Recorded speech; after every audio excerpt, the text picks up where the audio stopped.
Opposition strategy, and I want to start by going over the very simple basics. Bless you. And to emphasize that before you can even be opposition, it's very important to understand the government model.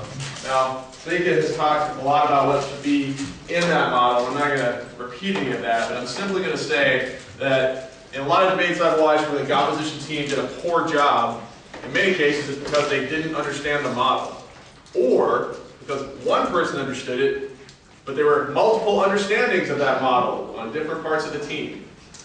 Right? So you need to make sure that there's not just one smart person that's clued in, but that all of you have a clear grasp of what it is they're trying to do. And there are a couple of things that are very important. First, if it's a policy or a principle, what policy or what principle are they defending? Who's the actor? Like all the stuff Sneaka talked about. Who's doing it? What are they doing? What is their enforcement mechanism? Right? Who, what, how. If you don't understand those three things, you cannot be opposition. The other mistake people made is that they don't debate, or the mistake they make, is they don't debate the government model. They debate the model they think the government was going to run. Right? You sit in your prep time, you make all these cool arguments, they stand up, they don't do what you thought, but you debate what you wanted them to do. Not good. Okay, so you have to be very clear on what they're doing, and Sneaka talked a lot about criteria and the ideas of the onus or the burdens that the government lays out. You get to be clear on what burden they think they have. What I want to emphasize to you is that don't just accept what they say. Right? Governments are self-serving. Right? They want to lay out models and burdens that are really good for them. Now, you need to understand what burden they think they have. That's very important. But then you also need to ask this sort of critical question. Is that actually what their burden is? Right? It may be that you can sort of debate that. Well, they say they only need to set up to prove this issue, but actually, in order to achieve their goals, there's some other things they need to prove. And that can create ground for you on the opposition side. All right? So understanding what they're doing and what burdens they think they have is fundamental. If that means that your first two POIs, or all the POIs in the Prime Minister's speech is to get out that clarification, then you have to do that. All right? Hopefully you can ask more strategic points of information, but if you aren't clear on what they're doing, it may be necessary to clarify things. You know? That's better than having a bad strategy throughout the debate because you just didn't know what was going on. All right? We don't want to lose debates because we don't understand. All right? And sometimes I've seen debaters who are afraid to admit they don't understand. I bet they don't understand. They're just going to think, I don't know what's going on. Well, if you're opposite, the first leader of the opposition speech is terrible, they're going to know you didn't understand. Right? So it's going to come out anyway. You might as well make sure that you're down on what they're doing so that everybody's together. Okay? So this means that you should be paying attention to the points of information asked by your partners instead of just writing your speeches during the first speech. Some people are, I'm just preparing, I'm not listening. Well, that's not going to help. Make sure that you're paying attention, particularly during the Prime Minister's speech. All right, everybody clear on this? Basics part 1. Basics part 2. You do not need to win everything. It is not necessary to disagree with everything the government says. So you could call this strategic concessions. Okay. The point is, you only have to win some things to win the debate. You don't have to win everything. Trying to argue with every nitpicky point is not going to help you win. What you have to do is to identify the key areas that you need to win. And winning in the opposition is actually quite simple. You do one of three things. First thing, you must demonstrate, or you could demonstrate that the costs of government policy or their principle outweigh the benefits. Most debates go down this way. All right? And I call these disadvantages. Right, government's going to say, here's our model, here's all the benefits. And lots of advantages. We're really awesome. Our principles are good. Our policy is going to create all these wonderful things. We're going to solve these problems. We have advantages. Now, oppositions say that's not true. Your policy will cause all of these problems. Right, this is the most basic thing you see happening in debates. Even if you didn't use this language or this terminology, you do this all the time. Right? Their policy is not good, it's going to cause us a problem. Right? Pretty straightforward.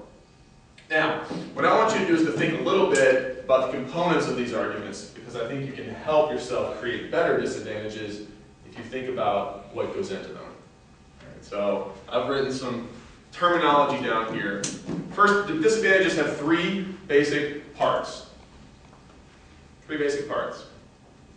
Part one, the link. Part one is the link.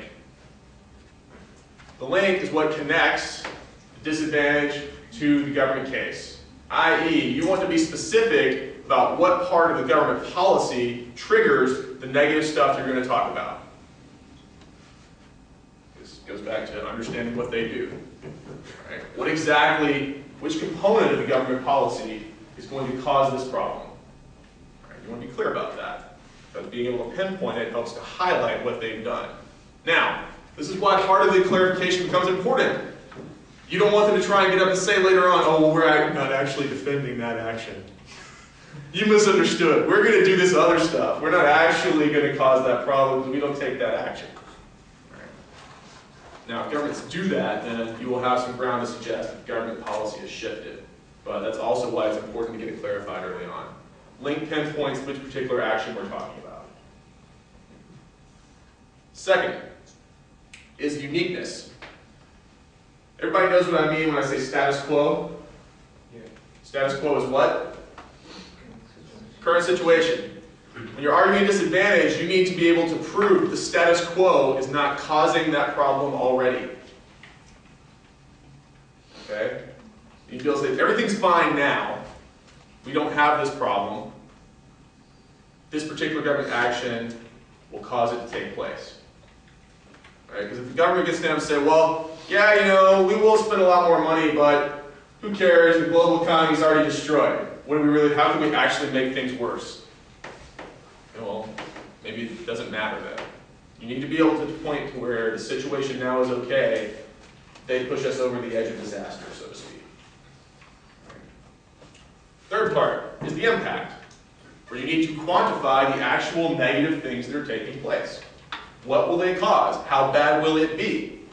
Now, impacts need to be larger than the government advantages.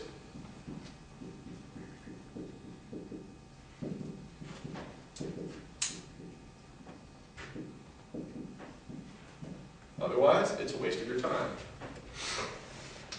And one of the things I'm going to emphasize to you is, when I say you don't need to win everything, it won't help you if you win a lot of small stuff that at the end of the day won't win the debate. You could win 10 arguments, and you put all those 10 arguments together, and their one argument is still more valuable, and you've just wasted a lot of speech time. Maybe you'll be a better public speaker, but you ain't going to win the debate. Right? It's not about winning everything. If our disadvantaged impacts are not large enough, then when we weigh them against the government case, right, there are reasons to reject it, then you've wasted your time. So you need to be able to pinpoint issues that they cause, how they cause them, and then why that issue is bigger than the government case. This is what we call quantification. Right? We need to be able to quantify. Now, you can think about this in several ways.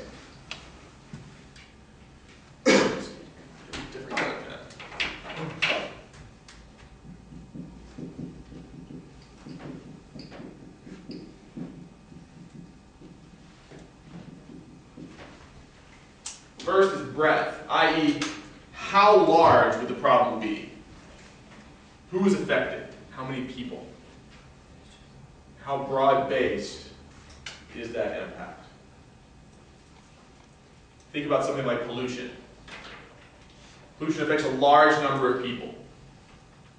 Okay. You walk outside in Seoul, you breathe the terrible air. If you live in the city, you're affected. Can't avoid it. It affects all of us. Now, at the same time, it may affect particular groups more than others. You want to isolate that. Let's say the issue is, say their policy is going to cause lots of pollution. Who is most directly affected by pollution? People in the city, okay, obviously, because I just told you that. You stole my idea, right? It's always good to repeat the professor's ideas back to them. Makes them feel good, right? Who else, though? All right, people in factories. And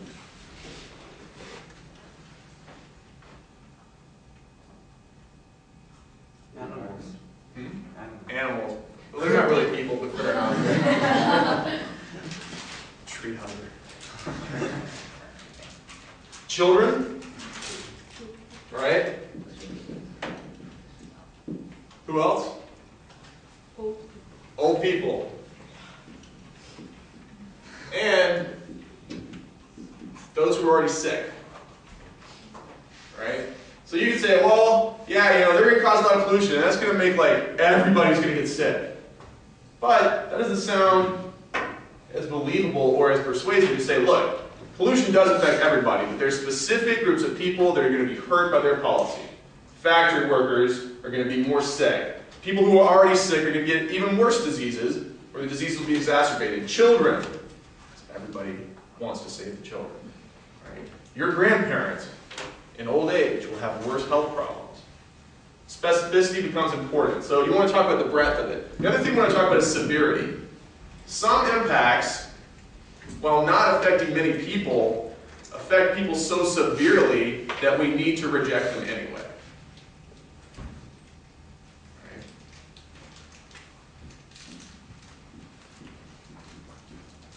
Issues like racism, for example, tend to affect small groups of people, i.e. minorities, but in many cases those impacts are so severe on the livelihood of those individuals that they ought to be rejected anyway. It doesn't matter, it doesn't affect anybody.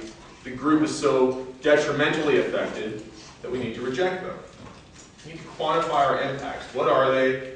Who's affected? How severe are those impacts? And be specific. Now, it is helpful to provide examples. Right? We need examples. We want some proof. If you've done research, and I'm going to talk in a little while about why you should, facts and statistics, real good. And obviously, you can't read evidence in your debates, but if you can point to specific examples where these sorts of things that you're talking about have taken place or are taking place in other areas, then it helps to quantify these ideas. But these sorts of things help us quantify why you should reject the government policy. Vague statements, bad. Everybody's going to get sick, dude. What does that mean? How are they going to get sick? Show me where this is taking place. Right. Question about disadvantages. Most basic form of opposition argument. All right, I'm going to erase this.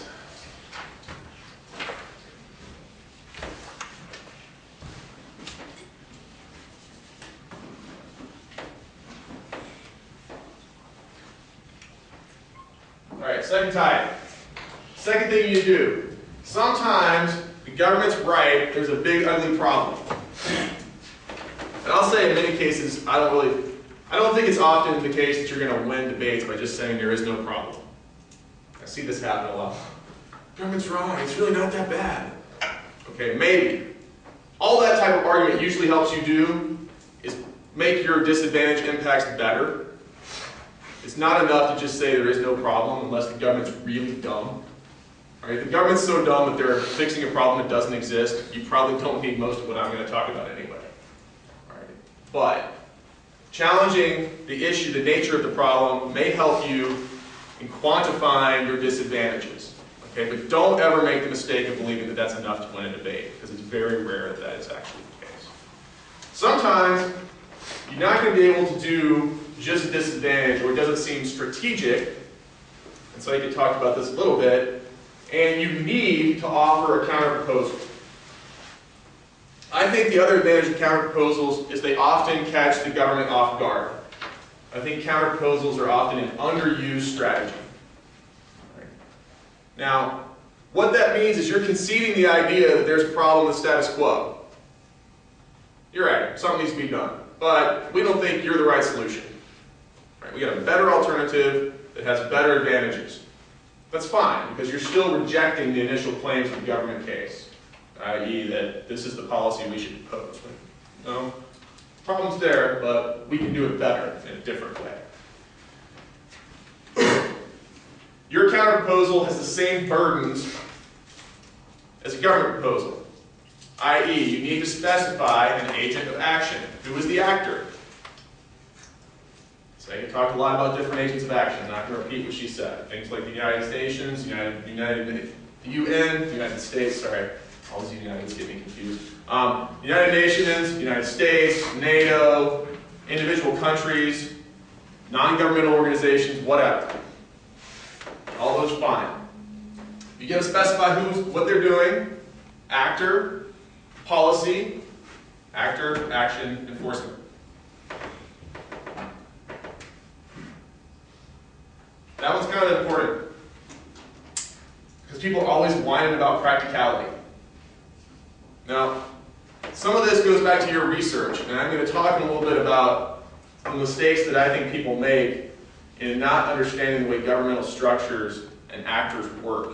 And I think that some research into that will help you in both the government and opposition.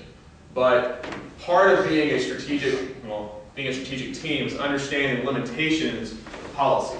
I will tell you, I don't think the United Nations is a very good actor because they don't really have the power to enforce very much. They disagree a lot. Their record on a lot of issues is they're good in some areas, bad in others. They're great for raising awareness. They're not always great for solving problems. All right? You can get people aware of a problem quite easily through the United Nations if they take a big stance on it, but their record of actually finishing problems on their own, it varies from issue to issue. All right? And part of that is just because of the nature of the organization, and because it's not an actual world government. Individual governments can ignore them whenever they want to. Look at my country, for God's sakes. Sorry to say, it's just true, particularly big countries. But in some situations they may be good. That's an issue of research. But you'd be clear on how they're going to enforce it, and if people raise these questions, you'd be able to prove that they can. All right, so a lot of this I will continue to say goes back to you spending time in the library, as scary as that may be. All right. But you'll be clear on what they're doing. It's not, the burdens are not different just because it's a counter-proposal. Because you can expect the government team to make all the arguments against your counter-proposal that you would be making against their policy if you weren't offering the counter-proposal. So, have a specific proposal for what's going to be going on. Do all the stuff that you talked about, just do it on the opposition side. Second thing, and this is more important and less understood, counter-proposal must force a choice. In the small group lectures, I'm going to offer a full seminar on this. So we're not going to go into too much detail. But the counterproposal must force a choice. At the end of the debate, if the judge is not forced to choose between the counterproposal and the policy, then you've wasted your time. Now there are two ways to go about doing this. First, you can offer a counterproposal that is mutually exclusive from the policy. For example,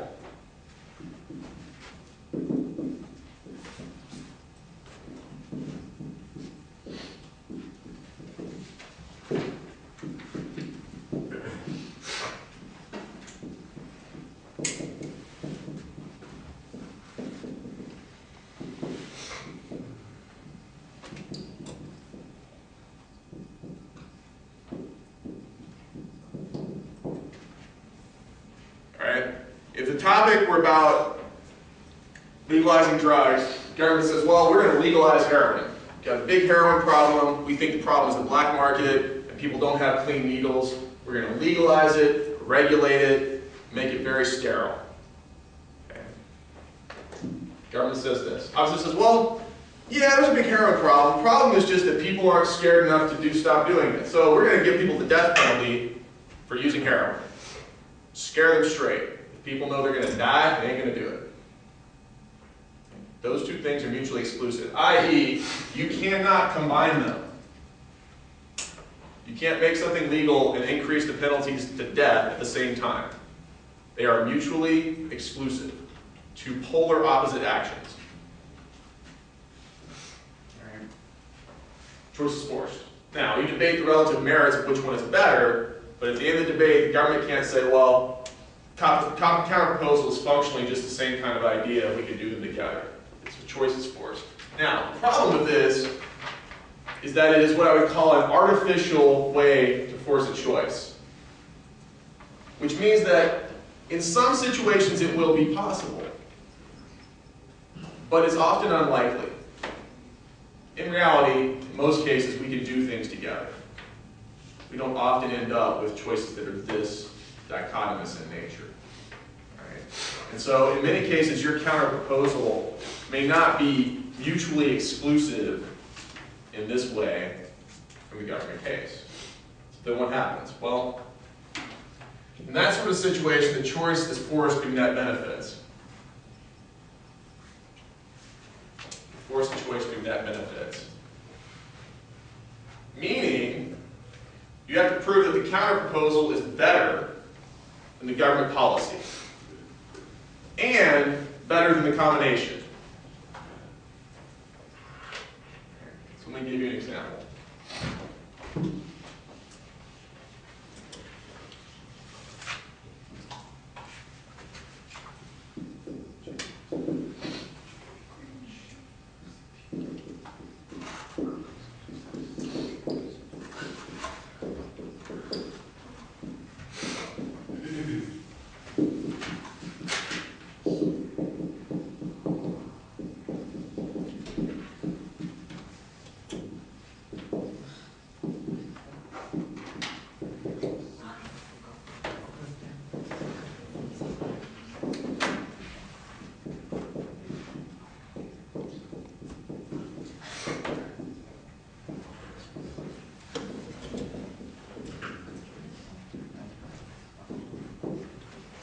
So, our motion, this house would get something to eat. Alright? Okay, it's real basic. You probably won't have this topic. But let's just say you did.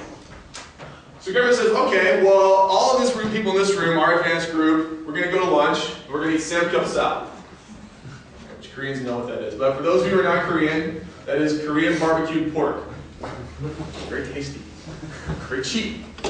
Alright, so the government says, well, this would be really good because it's tasty, it's cheap, and it goes well with soju.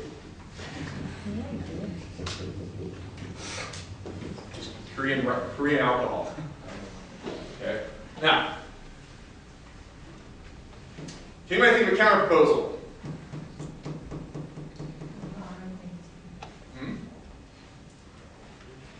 Is this policy a good idea for this class? No, why? Someone can't have work. Who? Maybe so you get to. So, what's wrong with that? What do we care about? Why do they matter?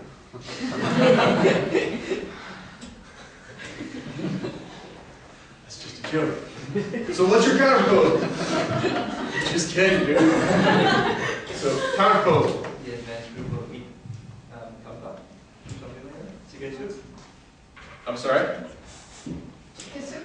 Alright, fair enough. Alright, so the counter proposal, advanced group. Leads.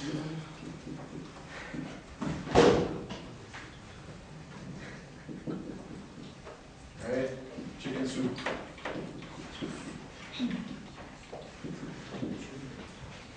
Did I do that right? Samgyeopsal? Okay. So why is this a good idea? It's acceptable for all of the advanced class. Okay. It goes well with the cold weather, breaking cold weather, and just as tasty and spicy. Tasty. Whatever, it's tasty. That's fine. It's actually not spicy food. It's hard to believe the Koreans actually eat that sometimes, but this is not spicy. Yeah, But that's okay. Okay, so we got 3 minutes. Now, which one's better? Chicken soup. Why? Plus it. Because you're hungry. But we can make the argument now. Let me ask you a question. Can we do these together? No. Can we combine them? Why? Bankruptcy? It would be dumb to eat 2 meals at the same time, unless we're really hungry. Alright? There's different restaurants. There's no restaurant. Okay, different restaurants. And if we do both, what happens? Too full. If we try to do both, then 2 of the people still can't eat. right? It's physically impossible probably to go to 2 restaurants, and even if you could do them, it would mean we exclude 2 people from the process. There is no benefit. The government case does not have as many benefits. The combination doesn't have as many benefits either. So you have to reject the government. It forces a choice. Now, that's a pretty simplistic version of it, but in a debate which is more complex, you still need to go through the same process. Because if you can combine them, the government can say, look, you're not really rejecting our policy. Our policy, and you can think of this, a combination, if you're having trouble with this,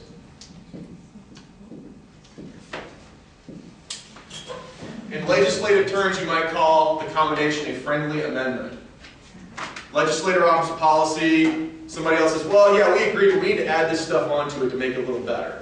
But you're not actually rejecting the government. Okay? If you read the debate textbook that we published, they call this called a permutation. I'm not going to use that language, it's a little confusing. But ultimately, you've got to force a choice between the 2. Questions about the counterproposal? We'll do a lot more of that stuff later. Straightforward? All right. Third way to win a debate is by having a principle or philosophical rejection to the case, which there is a gigantic lecture on, so I'm not going to go into that very much today, but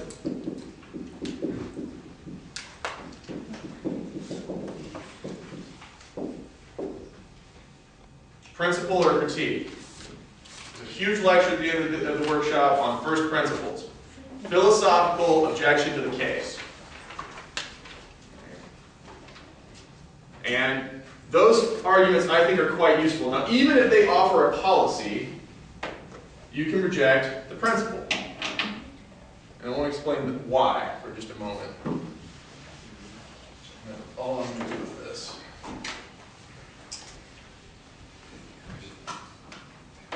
If you want, one way that you can help deal with, I've had a couple people in my group yesterday said, well, one thing we want to work on is how to debate motions we're not prepared for. What do you do when the government says something you got no idea that was going to happen? Well, my answer to you would be, one way to prepare for that is principles. You need to learn a little bit about philosophy. If you hate philosophy, sorry, you need to learn. If you're willing to learn, you will be able to help yourself. And there's a reason for that.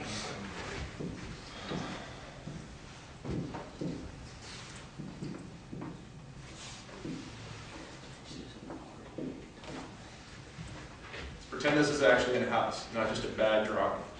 Okay? You should think of the government policy, the government model is the house. All right? But let me tell you a secret. All policies are based on philosophical foundations. All of them. All of them. Governments don't just come up with ideas out of thin air. You can consider that a worldview, a cultural belief, whatever. By any name, it's still the same thing, which is foundation.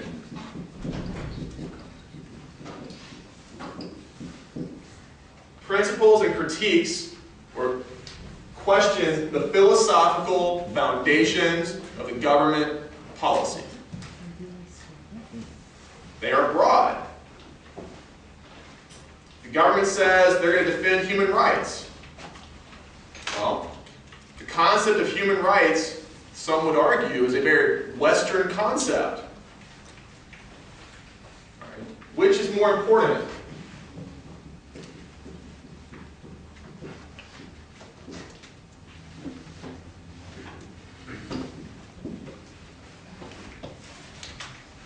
Is community more important than the individual? Is the individual more important than the community? There are some very strong cultural biases associated with the notion that the individual's rights are more important than the community's rights. As an American living in Korea, I have learned a lot about this. It's hard for me to understand some of the things that take place here because I came from a community that's built around individual rights. A lot of Asian societies are built around community rights. That's an argument. Do some more research on that, develop these things, and you can have some very broad-based, strong arguments against cases that defend individual human rights. You may not know the details of their policy. You might not have been prepared for it. You put together a fairly thorough principle file on how to debate these issues from either side, and it won't matter if you're not prepared, because you can question the philosophical foundations that the case is built upon, even if you don't know anything about policy.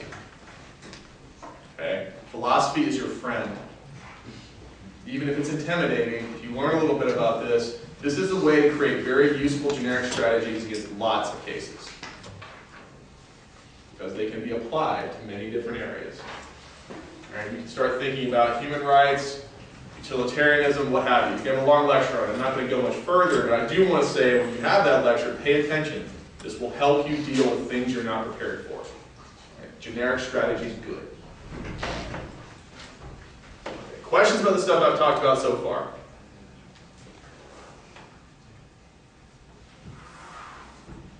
No? 질문 없습니까?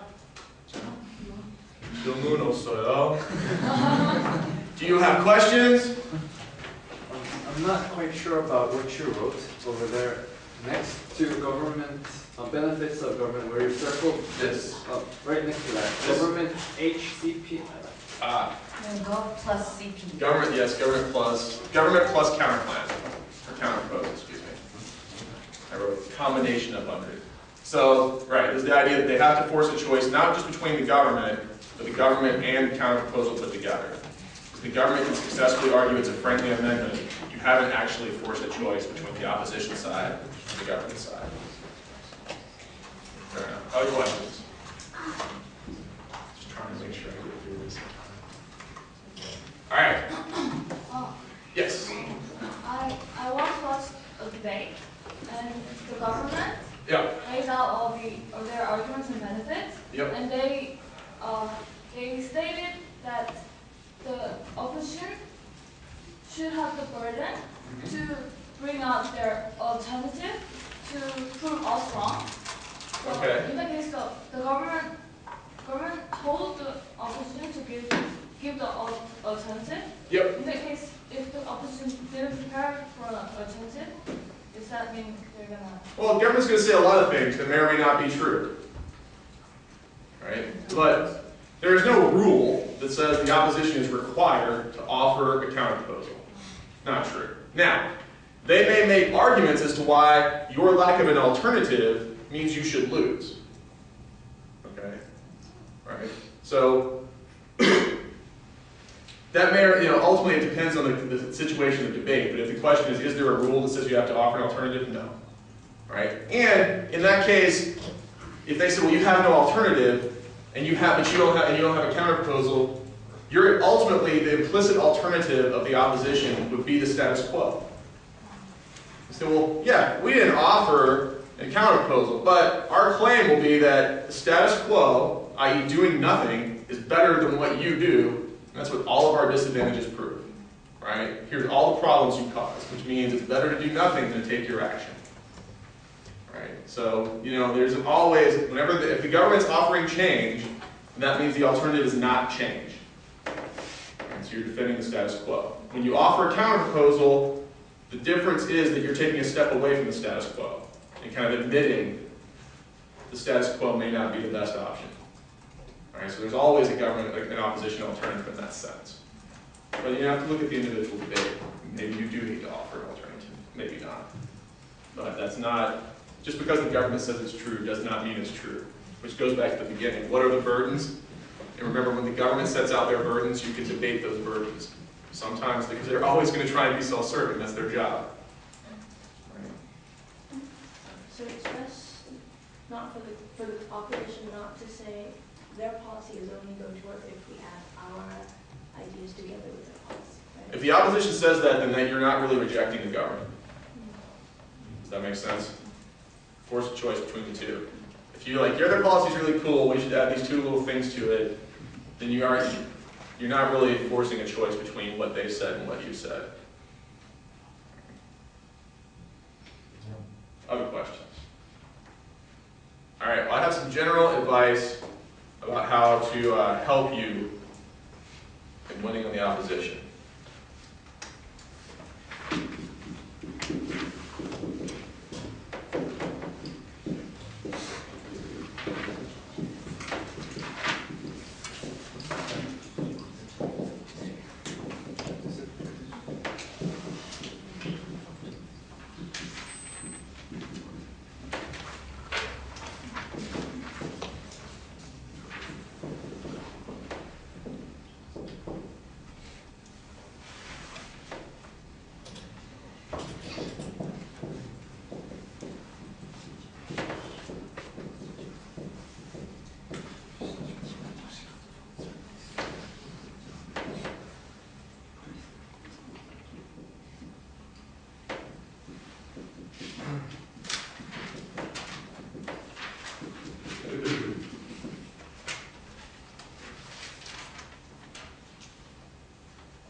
Talk for a couple minutes about a few things regarding research.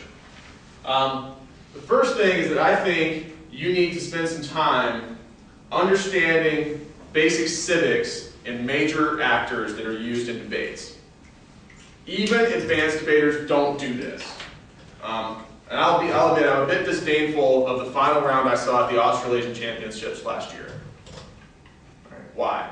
Because it was pretty obvious to me as a US citizen that nobody on the stage in that debate knew anything about the United States. Right? It was a ridiculous debate. And I don't mean to say that because they're bad debaters. They were great debaters who had very little knowledge of basic US civics. All right? They offered, and in that particular debate, no one knew anything about how the US Constitution gets amended, and I know this because the government made a policy that was absolutely not possible, and because the opposition never pointed that out. You need to understand some basic, because the US is used in a lot of debates, you need to understand some things, and there are a couple of concepts you need to understand. One is a concept called federalism. The US is not like other countries. Our government does not have nearly as much power at the federal level as most governments do. In the United States, states have a lot of power. And there is an ongoing tension between the actions taken by states and the actions taken by the federal government. You can see this being played out right now in some of the debates about the economic stimulus package, and traditionally between Democrats and Republicans in the US. Every time you hear Republicans say, we don't like big government, that's code word for we don't like the federal government taking too much power. States should be allowed to make their own choices. Okay, and if you do some research, you start finding out that the federal government doesn't actually have the right to dictate lots of things to the states. They can coercively dictate things to the states, but you need to understand some of the basic civics. If you understand this, you will be able to defeat people simply on the practicality of their policies. Because you're right and they don't know anything about the way the law works. You need to understand the US Constitution. You need to understand how to amend the Constitution. It's not easy. Right. In that particular debate, there was no discussion of this. There was just this idea, we're going to pass a law and we're going to get rid of guns. Guns will be illegal tomorrow.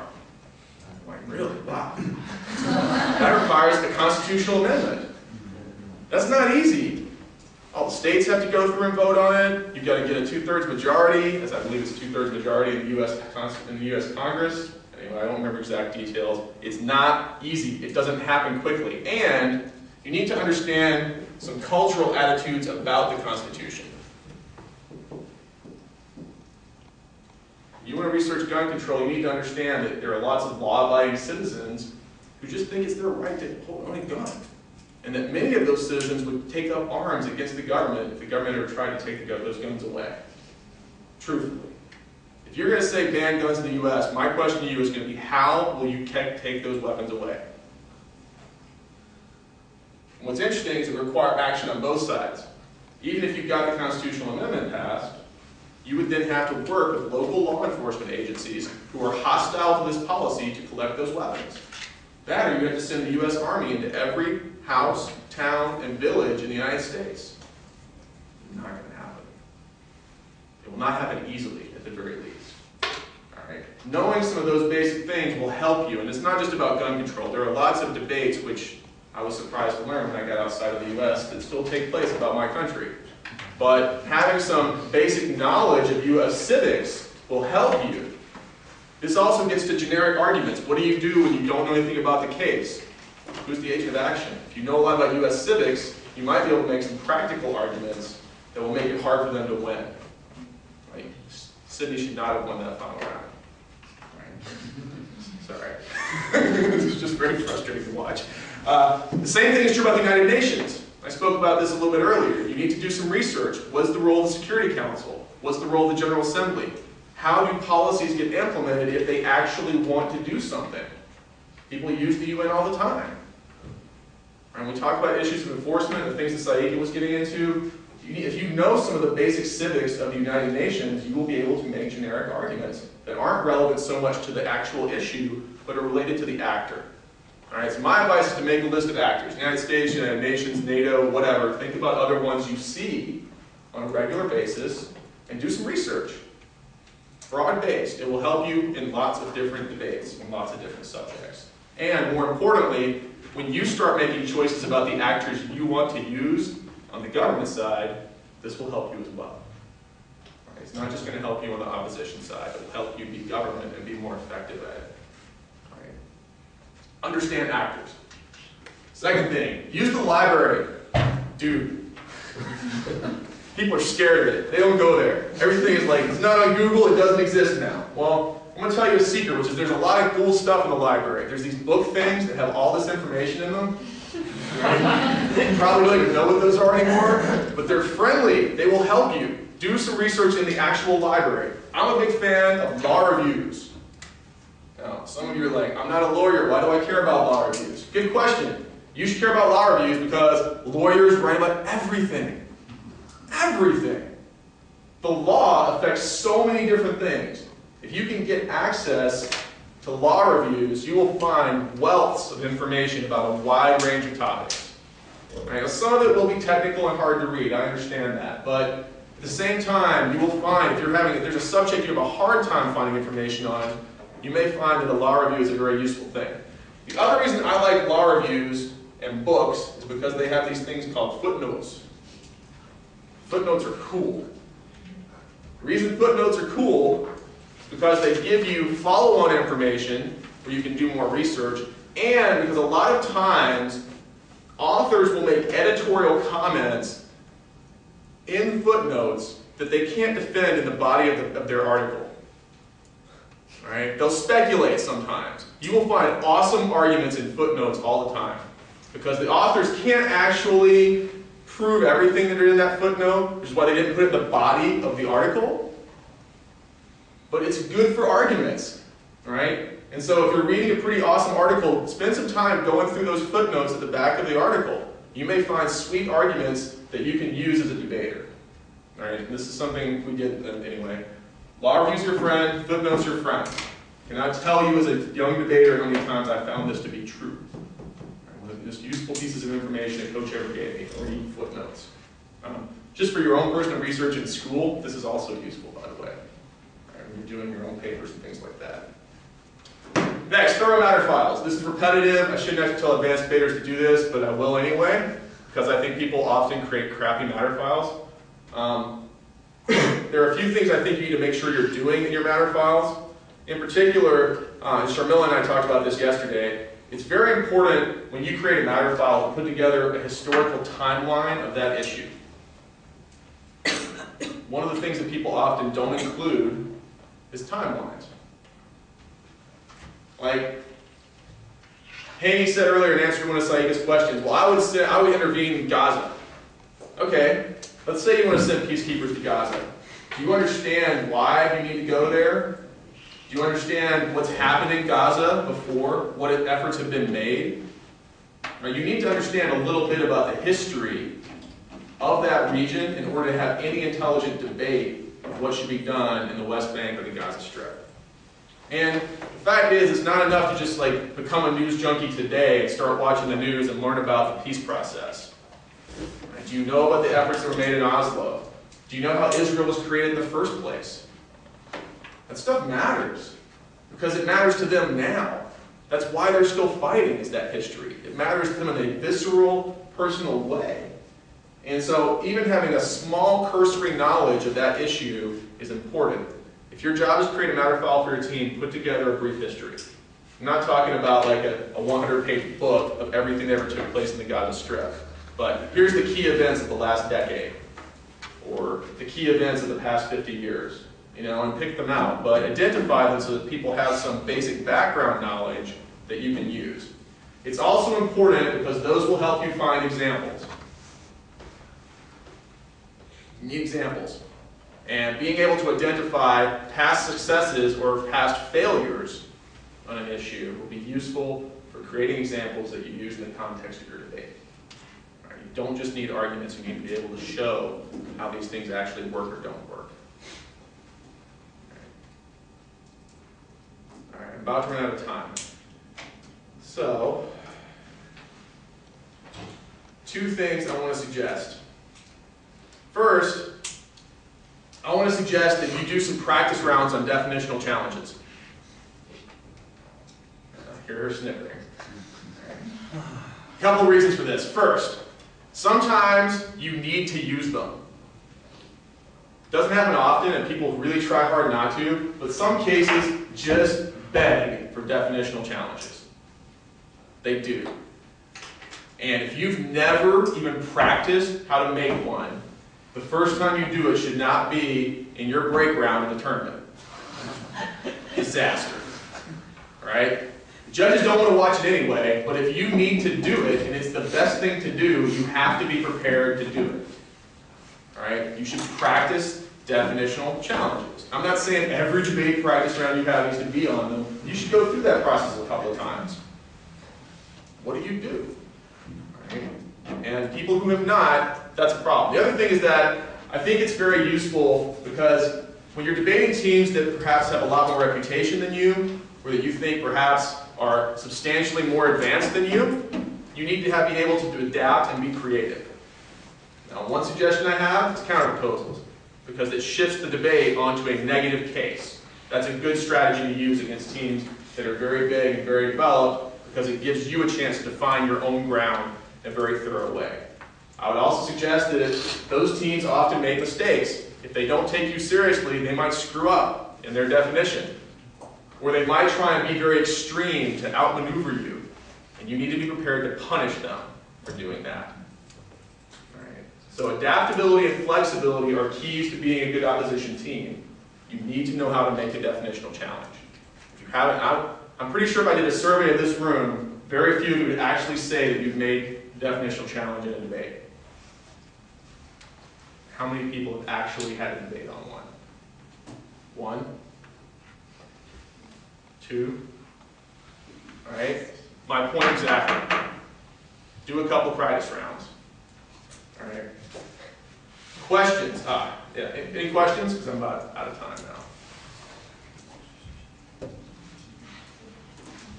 All right, final piece of advice about your preparation.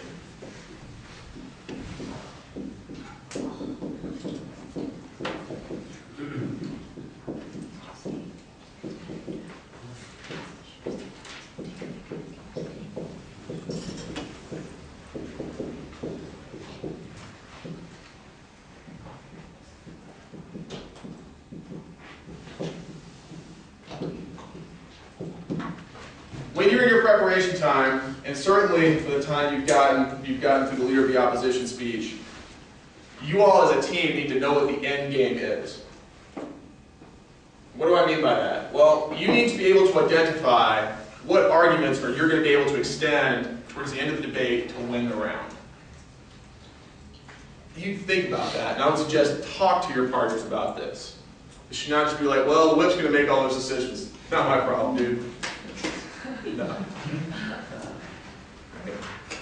You need to collectively make some choice. And I suggest in the preparation time as much as possible, you should discuss a little bit about that. Is this the type of argument that we could talk about in the whip and the reply speech and win the debate? If not, give new arguments. But if you don't understand how it would help you do that, talk it out. Right? But you need to be thinking not about what you're going to be doing at the beginning of the debate, but how you're going to take that argument from the beginning and turn it into something at the end of the debate that you can use.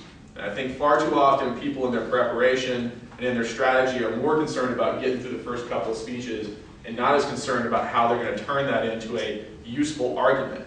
The biggest advantage that you have in the debate on the opposition is the two speeches that happen at the end of the debate, the whip and the reply. If you haven't had this conversation, you're not going to utilize those speeches very effectively. Because that's where you have to crystallize the debate. You get all that speech time, government can't say anything, you have to use that to crush them. And part of that is making sure that all three of you as a team had some discussion about how you're going to characterize the debate as much as possible. All right, we're about out of time. Questions? All right, have a good lunch.